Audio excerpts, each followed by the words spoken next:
علی بھائی اگلا سوال ہے، سیدنا مولا علی رضی اللہ عنہ و علیہ السلام کے دست راست اور مشہور کمانڈر حضرت مالک اشتر سے متعلق یہ معلوم کرنا تھا کہ وہ صحابی ہیں یا کتابی، اور ان سے متعلق جو متضاد معلومات پائی جاتی ہیں، مثلا ایک طرف تو سیدنا علی کے منظور نظر اور دوسری طرف قاتلین عثمان کے سرغنہ، اس حوالے سے صحیح تاریخ کی روشنی میں حضرت مالک اشتر کے متعلق آپ کا کیا موقف ہے؟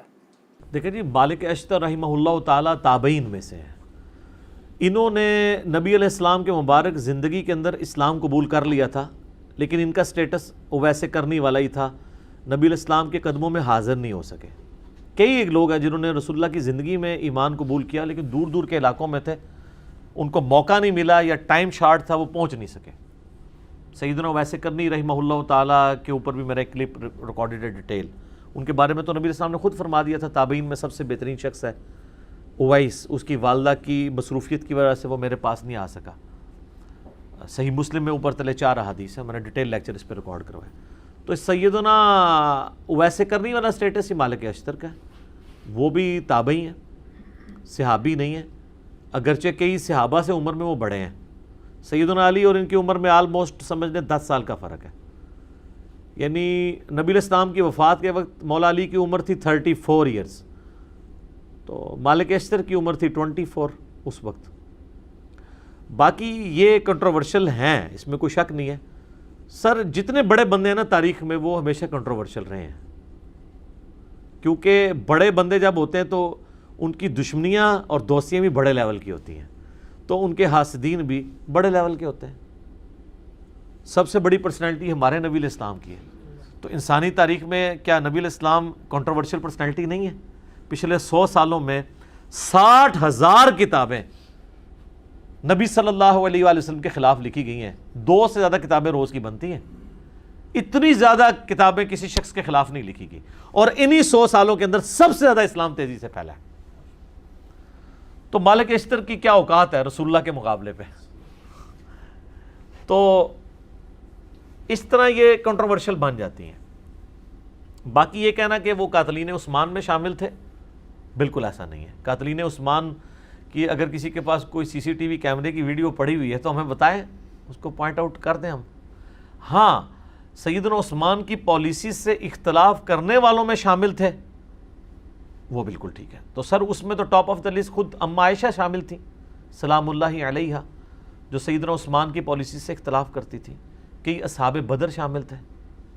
باقی سیدنا عثمان کے ساتھ جو کیا گیا وہ تو ظلم پہ مبنی ہے۔ رہا پروٹیسٹ، تو اس کے اوپر تو سیدنا عثمان نے کبھی خود بھی فتویٰ نہیں لگایا رضی اللہ تعالیٰ عنہ علیہ السلام۔ حتیٰ کہ صحیح بخاری میں 695 نمبر حدیث ہے، ایک صحابی کہتے ہیں کہ میں سیدنا عثمان جب محصور تھے اپنے گھر کے اندر، مسجد نبوی کے اوپر بلوائیوں کا قبضہ تھا، بلوا کرنے والے، موب، یہ لفظ زبر کے ساتھ، یہ بلوائی نہیں ہے کہ بلائے ہوئے، یہ بلوائی ہے۔ بلوائی کہتے ہیں موب کو، ٹھیک ہے، جس کو کہتے ہیں وہ اردو میں کیا کہیں گے جی؟ درنا، پاکستانی ترنے کا لفظ نہیں کدھر نکلتا، ٹھیک ہے، یہ بلوائی تھے، یعنی احتجاج کرنے والے لوگ، ٹھیک ہے نا، مجمع۔ تو صحیح بخاری 695 نمبر حدیث میں آتا ہے کہ وہ صحابی پوچھتے ہیں کہ امیر المومنین ہمارے امام تو آپ ہیں، اور مسجد پہ فتنے کے امام کا قبضہ ہے، ہمیں خدشہ ہے کہ ہم گناہ میں مبتلا نہ ہوں، کیا ہم ان کے پیچھے نماز پڑھ لیں؟ تو سیدنا عثمان نے فرمایا رضی اللہ تعالیٰ عنہ علیہ السلام کہ نماز ہی تو مسلمانوں میں ایک نیکی کا کام ہے، نیکی کاموں میں ان کا ساتھ دو، برائی میں ان سے الگ رہو۔ یہ اس بات کا ثبوت ہے کہ سیدنا عثمان کو یہ پتہ تھا کہ مسجد نبوی پہ جو لوگ امامت کر رہے ہیں وہ منافق نہیں ہیں، وہ کافر نہیں ہیں، وہ یہودی ایجنٹ نہیں ہیں، بلکہ وہ لوگ ہیں جن کو سیدنا عثمان کی پالیسی سے اختلاف ہے، اور وہ اختلاف بھی ان کا حق تھا جو سیدنا عثمان نے ان کو دیا، کیونکہ سیدنا عثمان ملوکیت میں نہیں تھے، خلافت میں تھے۔ لیکن جو انہوں نے ایکٹیویٹی پرفارم کر دی، اس میں خیر کافی سازشی لوگ بھی شامل ہو گئے۔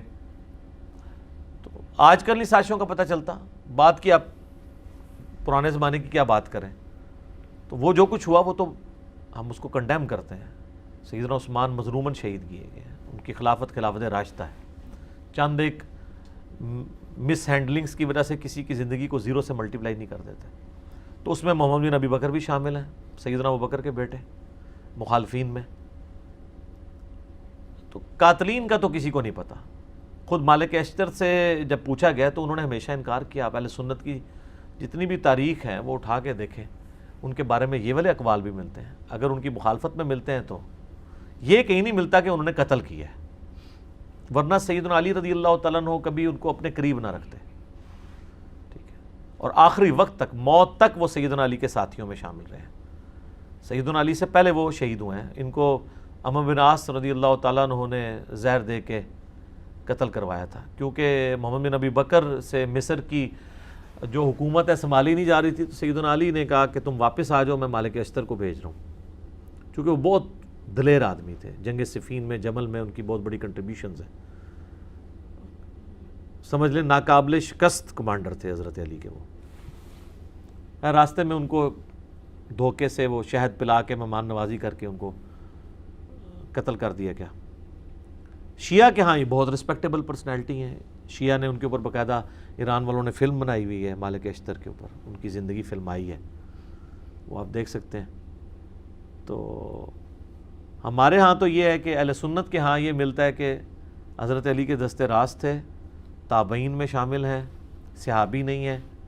اور جن لوگوں نے سیدنا عثمان کی پالیسی سے اختلاف کیا ان میں وہ top of the list personalities میں سے تھے. آپ کو پتہ ہے نا, وہ صحیح مسلم میں آتا ہے کہ حضرت عثمان کا منہ بولا تو نہیں کہنا چاہیے, وہ ستیلا بھائی تھا عقبہ ابن ابی معیط کا بیٹا ولید ابن عقبہ, اس کو گورنر لگایا ہوا تھا کوفہ کا, اور وہ اس نے صحیح مسلم میں آتا ہے شراب پی کے نماز پڑھائی. میں نے کربلا والے ریسرچ پیپر میں یہ حدیثیں ڈالی ہیں. سیدنا عثمان کی شہادت کے اصلی اسباب کیا ہیں, جعلی اسباب نہیں جو حکمرانوں نے لکھ دی ہیں تاریخ کے اندر, اصلی اسباب جو احادیث کی روشنی کے اندر ہے. تو وہ اس نے نماز پڑھائی اور بعد میں پوچھتا ہے کہ جی میں نے کتنی 2 پڑھائی ہیں 4 پڑھائی ہیں. لوگوں نے کہا کہ تو نے تو مطلب نماز ہی غلط پڑھائی ہے. وہ کہتا ہے میں پھر پڑھا دینا. پھر وہ شکایت پہنچی. بخاری میں بھی حضرت عثمان کے چیپٹر میں اس کا کچھ حصہ موجود ہے. حضرت عثمان نے کہا میں سن رہا ہوں کہ لوگ کہہ رہے ہیں کہ یہ رشتہ داری کا خیال رکھ رہے ہیں تو میں اس کو سزا دوں گا. تو مسلم شریف میں ذرا ڈیٹیل ہے کہ سزا دلوائی اس کو کوڑوں کی. اب حضرت عمر نے وہ کوڑے 80 کر لیے تھے جب شراب لوگ زیادہ پینا شروع ہو گئے تھے, کیونکہ وسعت ہو گئی تھی, وظیفے لگے ہوئے تھے, تو شراب کا معاملہ بڑھ گیا. حضرت ابوبکر صدیق رضی اللہ تعالیٰ عنہ کے دور میں 40 کوڑے شرابی کو لگائے گئے. تو اب اس مسلم شریف میں حدیث ہے, سیدنا علی جو ہے وہ اپنے بیٹے حسن ابن علی سے کہتے ہیں کہ اٹھو اسے کوڑے لگاؤ. تو وہ کہتے ہیں کہ جو ان کی میٹھی کھاتا ہے وہی ان کی کڑوی چکھے. ایسے حکمران ہم پہ مسلط کرتا ہے تو ہم کیوں اس کو ماریں, بنو ہاشم سے یہ لوگ دشمنی کریں گے. تو حضرت حسن اپنے باپ کی بات بھی نہیں مانتے. اب یہ بڑا گہرا جملہ ہے, وہ آپ شہادت عثمان کے اصلی اسباب میں کلپ بھی یوٹیوب پہ دیکھ لیں. خیر پھر ایک اور ساتھی کو سیدنا علی کہتے ہیں, تو وہ 40 جب کوڑے ہوتے ہیں تو حضرت علی کہتے ہیں بس. حضرت عمر 80 لگواتے تھے, مجھے دونوں بہتر لگتے ہیں لیکن 40 زیادہ بہتر ہے. تو 40 کوڑے بھی حضرت علی نے معاف کر دیے ان کو. تو مالک اشتر جو ہیں وہ ایک بڑی اس اعتبار سے پرسنالٹی مانے جاتے ہیں. مولانا مودودی رحمہ اللہ نے خلافت و ملوکیت کے اندر سیدنا علی کا صحیح دفاع کیا جیسا کرنا چاہیے. ایک جگہ انہوں نے بھی ٹھوکر کھائی ہے اس معاملے میں. ان کا موقف تھا کہ ان لوگوں کو حضرت علی کو مین سٹریم میں نہیں لانا چاہیے تھا, جو بلیمڈ لوگ تھے. ظاہر وثوق سے تو مولانا مودودی کے پاس بھی کوئی ریکارڈنگ نہیں موجود کہ وہ بتا سکے, جبکہ سیدنا علی ظاہر ہے کہ وہ سمجھتے تھے کہ یہ صرف بلیمڈ لوگ ہیں, یہ تو بڑے مخلص لوگ ہیں. انہوں نے اسلامی حکومت جو بگڑ رہی تھی اس کے خلاف اس اعتبار سے احتجاج بلند کیا. یہ نہیں کہ حضرت عثمان کو وہ ہٹانا چاہتے تھے ان کی خلافت سے, یہ تو ان کا نہیں تھا نظریہ. تو حضرت علی کی سپورٹ مالک اشتر کے لیے ہونا میرے خیال ہے یہ ڈگری کافی ہے, کیونکہ سیدنا علی کے پیچھے رسول اللہ کھڑے ہوئے ہیں. جنگ جمل صفین نہروان کے اوپر جتنی احادیث ہیں, نبی علیہ السلام نے کہا کہ مخلوق کے بہترین لوگ ہیں جو یہ جنگیں لڑیں گے. تو وہ جنگیں لڑنے والوں میں حضرت علی کا جب کمانڈر ہے آپ اس کو نکال دیتے ہیں تو وہ بشارت تو اس پہ فٹ ہو رہی ہے سیدھی سیدھی. ویسے تو یہ کبھی سمندری جہاد والی فٹ کر دیتے ہیں کسی کے اوپر، کچھ کر دیتے ہیں، کبھی قسطنطینیہ والی پکڑ کے کسی کے اوپر لگا دیتے ہیں، تو ادھر نہیں لگتی ہیں، ادھر بھول جاتے ہیں اور وہ پراپوگنڈا کرتے ہیں، وہ اس لیے صرف کہ اور یہ ان کے بیٹے بھی پھر سیدنا حسین ابن علی کے ساتھ مخلص تھے۔ مختار ثقفی نے جب قاتلین حسین سے بدلہ لیا ہے تو اس وقت ان کے ساتھ دست راست ان کا بیٹا تھا ابراہیم ابن مالک اشتر، وہ بھی ان کے ساتھ تھے۔ یہ یعنی نخی قبیلہ جو ہے وہ بڑا جاندار قبیلہ تھا، جنگجو لوگ تھے۔ اور ابراہیم نخی جو ہے وہ تابعی، ان کی عمر 46 ایئرز ہوئی ہے ٹوٹل، 50 ہجری میں پیدا ہوئے ہیں، 96 ہجری میں فوت ہو گئے، بخاری مسلم کے راوی ہیں، امام حنیفہ کے دادا استادوں میں شامل ہیں۔ ان کا المعجم الکبیر طبرانی میں قول موجود ہے نا کہ بالفرض اگر میں قاتلین حسین میں شامل ہوتا اور اللہ تعالیٰ قیامت کے دن مجھے معاف بھی کر دیتا اور میں جنت میں بھی داخل ہو جاتا، پھر بھی میں جنت میں رسول اللہ کا سامنا نہ کر سکتا کہ کہیں حضور مجھے پوچھ ہی نہ لیں کہ تو قاتلین حسین میں شامل تھا، حالانکہ اللہ معاف کر چکا ہوا ہے۔ پھر بھی جن لوگوں کو معاملے کی سینسٹیوٹی کا پتہ ہوتا ہے نا، وہ ڈرتے ہی رہتے ہیں۔ تو یہ ابراہیم نخی یہ بھی اسی قبیلے سے تھے۔ تو مالک اشتر کے بارے میں جی ہمارا یہ موقف ہے۔ باقی ان کو سیدنا علی کے جو باقی جانثار صحابہ میں سے تھے، جو ساتھیوں میں سے، ان کے لیول پہ تو نہیں اب کوئی کہ عمار ابن یاسر کے مقابلے پہ تو نہیں ہم انہیں مانتے، نہ کبھی مالک اشتر یہ جرأت کریں گے کہ وہ کہیں کہ میں عمار ابن یاسر کے مرتبے کا ہوں۔ وہ تو ظاہر ہے رسول اللہ کی صحبت یافتہ تھے، ان کے ساتھ ہم کمپیئر نہیں کر رہے، ہم باقی لوگوں کے ساتھ کمپیئر کر کے ان کی ایک بہادری کو اور حضرت علی کے ساتھ جو ان کی مخلص ساتھی کے طور پہ رہے ہیں، ہم ان کی ریگارڈ کرتے ہیں، ان کی دل سے عزت کرتے ہیں۔ باقی ان کے بارے میں جتنے جھوٹے بلیم ہیں تو وہ سر تاریخ میں آپ کو اس طرح کی پرسنالٹیز کے بارے میں آپ کو کیا کیا باتیں نہیں ملتی ہیں، جب اس کو ڈیپ ڈک کیا جائے تو کیا سے کیا باتیں بن جاتی ہیں۔ تو صرف اس طرح کے دعووں کے اوپر کسی کے اوپر کوئی فتویٰ نہیں لگا دینا چاہیے۔ ٹھیک ہو بیٹے؟ ٹھیک، جزاکم اللہ خیر۔